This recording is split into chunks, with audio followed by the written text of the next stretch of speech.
¿Sabes qué es la geometría? Te lo voy a contar. La geometría es un sistema formal adecuado para la descripción de los objetos espaciales y relaciones de posición. Suena difícil, ¿verdad?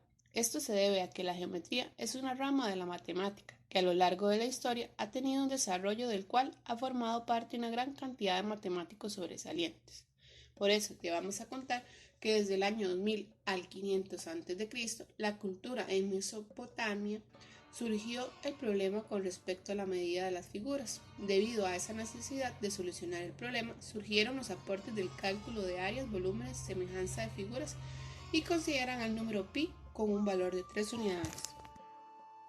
Además, es interesante ver que en la misma época en la cultura egipcia se consideraban los padres de la geometría, porque se tenía la idea de que trabajaban con una geometría avanzada por sus construcciones, pero en realidad solo se centraban en áreas y en volúmenes, pero su desarrollo geométrico no avanzó porque carecían de teoremas y demostraciones formales.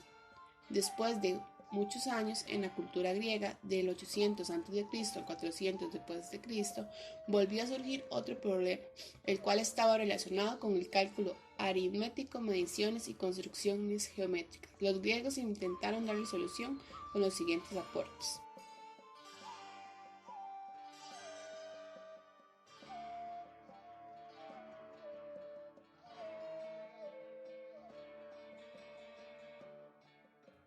Ahora, la cultura griega resaltan matemáticos que dieron grandes aportes a la geometría. Primero les voy a contar sobre Tales de Mileto. En el siglo VI a.C. realizó demostraciones de teoremas geométricos por razonamiento lógico, y fue el primero que calculó la altura de las pirámides de Egipto. Pueden creerlo. No menos importante, en el mismo siglo tenemos a Pitágoras de Samos, quien era discípulo de Tales, el cual fundó la escuela pitagórica y dio aportes como el conocido teorema de Pitágoras. Cambiando de siglo, Heródoto en el siglo V a.C. fue el primero en usar la palabra geometría, y fue quien dijo que la geometría se usaba para encontrar la distribución de la Tierra. Un siglo después, Eudoxo de Nidos es conocido por sus trabajos sobre la teoría de proporción y el método de extracción.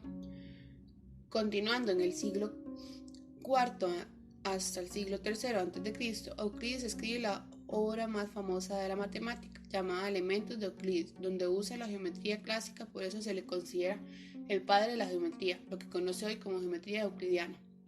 Siguiendo en el siglo III, Arquímedes de Siracusa inventó la forma de medir el área y el volumen de sólidos limitados por superficies curvas, y también un método para calcular el número pi. Por último, en la cultura griega les voy a hablar de Apolonio de Perga, que escribió un tratado sobre las cónicas, entre ellas la elipse, la parábola e hipérbola. Cambiando a la cultura china e india alrededor del siglo I después de Cristo, los grandes aportes son la resolución de problemas de distancia y semejanza. También llegaron enunciados del teorema de Pitágoras y algunas ideas de la demostración. Del siglo II al siglo XII después de Cristo, el avance de la geometría fue mínimo, hasta llegar a la Edad Media, en donde en el siglo XIII Nasir al-Din al-Tusi, matemático árabe, contribuyó con estudios del axioma euclidiano y el paralelismo, los cuales pueden considerarse como precursores de la geometría no euclidianas.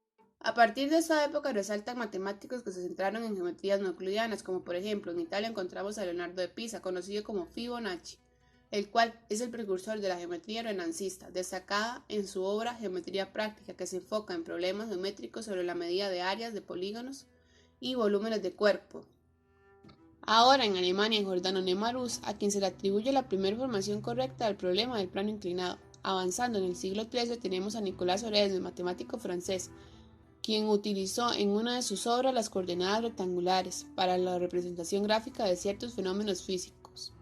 3 siglos más tarde, en Francia, René Descartes es el padre de la geometría analítica, al introducir el estudio de las secciones cónicas y el sistema cartesiano.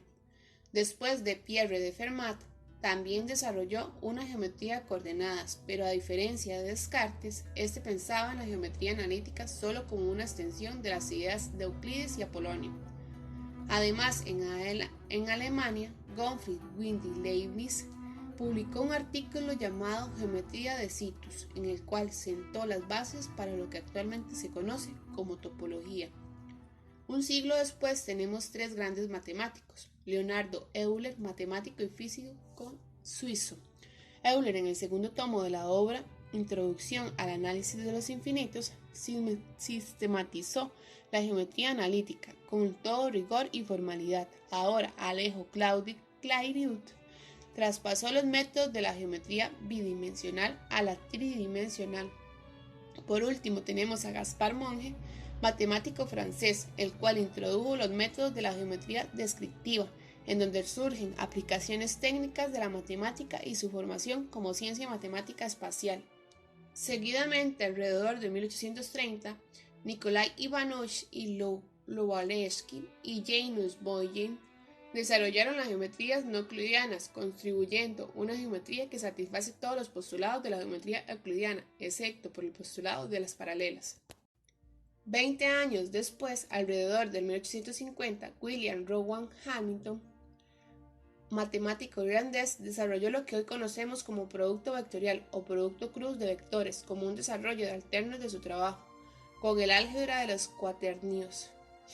El último de los matemáticos sobresalientes del cual les queremos contar es de Henri Poincaré, matemático francés, el cual alrededor del 1887 describió un modelo concreto de una geometría no euclidiana en dos dimensiones, el plano hiperbólico, y este modelo es conocido ahora como disco de Poincaré.